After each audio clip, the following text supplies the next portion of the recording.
السلام عليكم ورحمة الله وبركاته.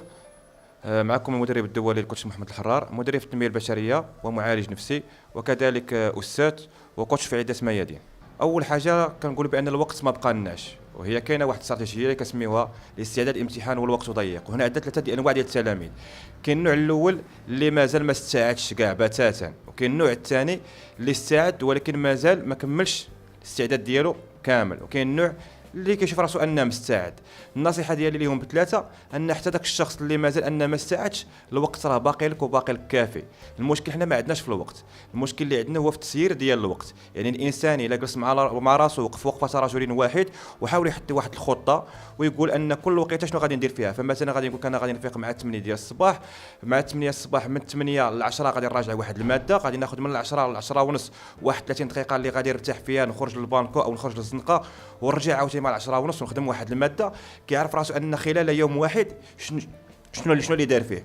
ماشي واحد الانسان كيقول لك لا انا صافي انا غادي غدا غادي نبدا المراجعه ولكن ما كيدير حتى شي حاجه او كيخدم شويه وكيجلس. يعني حنا المشكل اللي عندنا هو في اداره الوقت وشنو غادي ندير في هذا الوقت هذا اللي غادي نسيرو. ناس الباك كيقول اعمل بذكاء وليس بجهد. حنا في الناس ديال الباك عندنا الشعب الادبيه وعندنا الشعب العلميه. فمثلا خدينا الشعب الادبيه عندهم 4 ديال المواد اساسيه اللي هي العربيه والفلسفه والاجتماعيات واللغه الاجنبيه الثانيه.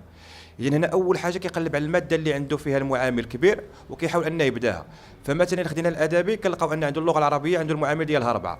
يعني اول حاجه شنو خصني نعرف المقرر شنو عندي. يعني مثلا عنده في المقرر عنده 9 ديال الخطابات، عنده احياء النموذج، السؤال الذات، تكسير البنيه، جذر الرؤيه، القصه، المسرح، منهج البنيوي، المنهج الاجتماعي، الدراسه النقديه. اذا على الاقل هو كتلميذ عرف الخطابات اللي عنده. اذا انا تمني غادي يبقى يقلب على شي واحد غادي يعاونو، غادي يقول له انا ما فهمتش خطاب احياء النموذج، غادي يقلب عليه. ملي غادي يسالي غادي يعرف راسو ان سالا واحد خطاب. غادي يمشي عاوتاني للمواد مثلا العلميه، غادي يقبض غادي يعرف الاطار المرجعي اللي عنده، شنو هما الدروس اللي غادي يدوز فيهم. كياخذ ديك الماده الدرس مثلا اللي هو لا باس وكيحاول انه يخدمه، كيسالي كيدوز للدرس واحد اخر. يعني ما خصوش يخدم بطريقه عشوائيه، خصو يحط واحد الاستراتيجيه اللي غادي يشتغل بها. وغادي دائما يبدا شي حاجه باللي هي سهله، لان دابا شكون اللي كيخلينا انا نعكزو. وانا اللي كنحل الدفتر كنبغي نراجع كنلقى ديك الماده اللي باغي نراجعها صعيبه، اش كندير كنولي كنسد الدفتر وكندير بناقص.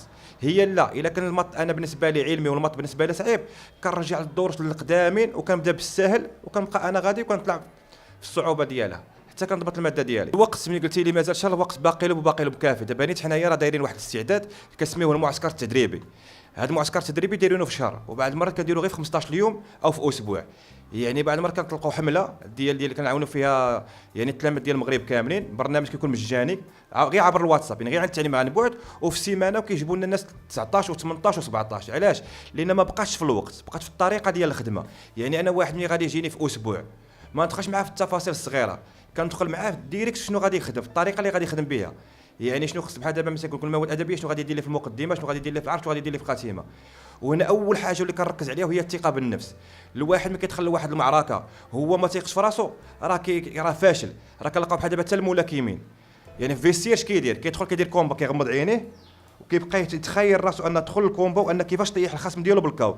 يعني كيلعب كومبا قبل ما يلعبها، كيلعبها في الخيال ديالو. حنا المشكل اللي عندنا هو الثقه بالنفس ما عندناش. يعني الانسان كيدخل الامتحان هو اصلا كيقول لك انا فاشل، انا محال ننجح. اذا كيدخل كيحقق الفشل. ولكن الانسان الا دخل وحاول ان يقنع راسو ان انسان ناجح وناض انه يخدم، يعني ماشي فقط ان يقنع راسو انه ناجح ويبقى جالس، لا يقنع راسو انه ناجح وينوض يخدم، غادي يلقى واحد النتيجه. واخا يخدم غير 10% الله سبحانه وتعالى راه كيسر له. بالنسبه للناس اللي معولين على التسمر والزبيب، هذا معول على التهلكه ديالو. علاش؟ ملي كنقول انا التسمر والزبيب كنقولوا كينشطوا لنا الذاكره. هنا الزمن ديال الوحي ما بقاش. يعني واحد انسان ما عمره حضر لواحد الدرس، ما عمره ما قراه، ما عمره ما راجعه، ما عمره ما حاول ان يدير فيه غير واحد المحاوله، واخا تاخذ حتى كونطار ديال الزبيب شنو غادي يدير لك؟ غير كتضحك على راسك. يعني انا كليت الزبيب وكليت السمر وما خدامش، ها انت دخلتي وتحل لك الدماغ ديالك. علاش يتحل؟ على الخوا ما غادي حتى شي حاجه. اذا النصيحه ديالي للانسان هو ان الانسان التسمر والزبيب ديالك شنو هو المراجعه ديالك.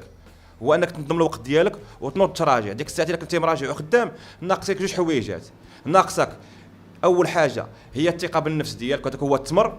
والحاجه الثانيه هو الدعاوي ديال الوالدين والناس كيبغيوك، هذاك هو الزبيب. اذا التمر والزبيب ديالك هو انك تخدم على راسك وتثق في راسك ويدعيو معك الناس اللي كيبغيوك. من غير هذا الشيء هذا كما كيقول لك اللي ولا لا قفلتي لا فورتي. الكلمه الاخيره ديالي هو ان اي واحد غادي يشوف هذا الفيديو هذا خذها رساله لك ربانيه، نوض تراجع.